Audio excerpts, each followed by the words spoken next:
Hola a todos y bienvenidos al primer capítulo de Investigando Ando. El día de hoy estamos con Atiami Almonacid, Daniela Silva y yo soy Andrés Suárez. El día de hoy les vamos a hablar acerca de la revisión de la literatura en la investigación. Primero lo primero, ¿cuáles son los planteamientos conceptuales? Bueno, este enfoque se basa en una metodología rigurosa y sistemática para identificar, evaluar y sintetizar toda la literatura sobre un tema en específico. La revisión sistemática de la literatura se realiza utilizando un protocolo predeterminado y bien definido que guía la búsqueda, la selección y la evaluación de los estudios relevantes.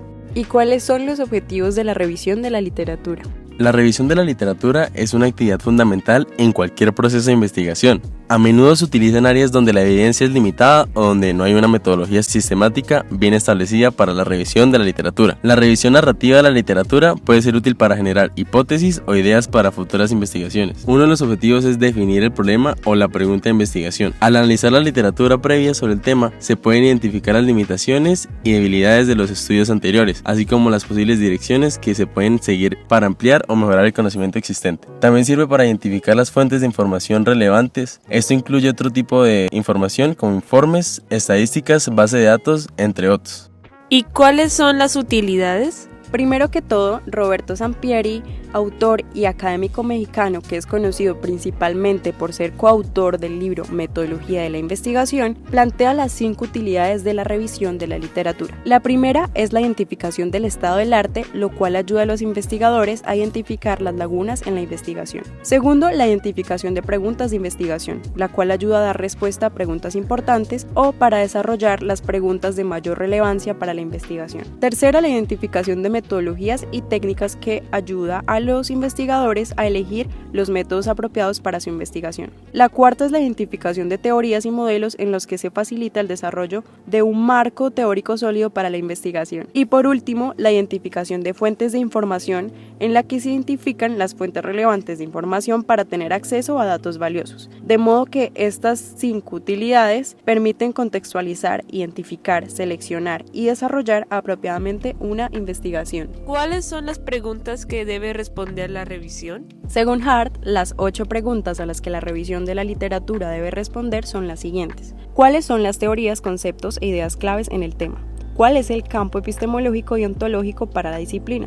¿Cuáles son las fuentes clave? ¿Cuáles son las cuestiones principales y las controversias sobre el tema? ¿Cuál es el origen y la definición del tema? ¿Cómo se estructura y organiza el conocimiento sobre el tema? ¿Cuáles son las cuestiones y problemas que se han investigado? ¿Cómo la aproximación a estas preguntas ha incrementado nuestra comprensión y conocimiento sobre el tema? Bueno, ya sabemos las utilidades y las preguntas, ahora es necesario que entendamos las características. A la hora de hablar sobre las características de la revisión de la literatura, este es un análisis crítico del tema de interés que ayuda a tener una idea actual de la literatura investigada, de sus similitudes y diferencias. También es un trabajo que exige mucha información, razón por la cual se usan los bancos de referencias que sean específicos o apropiados al tema de interés. Se desempeña una labor fundamental en la recopilación y síntesis de diferentes investigaciones, artículos que nos da una idea sobre cuál es el estado actual de la cuestión a investigar. Se evalúa las prácticas actuales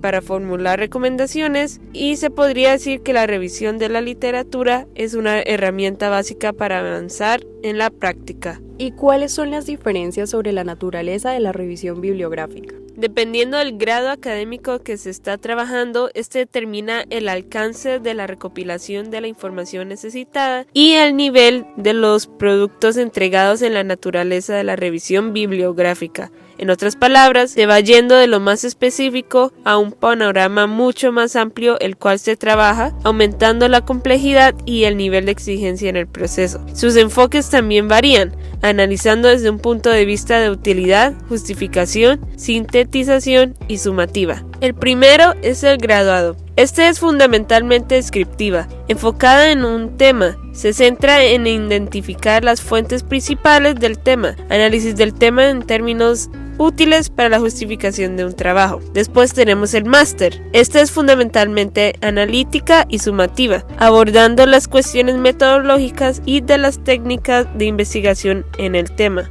Por último tenemos el doctorado. Esta es una revisión analítica y de síntesis, cubriendo toda la literatura conocida sobre el tema, incluyendo la producción científica en otras lenguas. En pocas palabras, la revisión de la literatura es una actividad fundamental en cualquier proceso de investigación, ya que permite conocer el estado actual del conocimiento, definir el problema o la pregunta de investigación, identificar las fuentes de información relevantes, analizar y sintetizar la información disponible y a identificar las brechas en el conocimiento. Todo esto contribuye a establecer las bases teóricas y metodológicas para el estudio o investigación que se va a realizar, así como mejorar la calidad y relevancia de los resultados obtenidos. Bueno, y eso es todo por hoy. Esperamos que les haya gustado. Y nos vemos en la siguiente edición. Chao.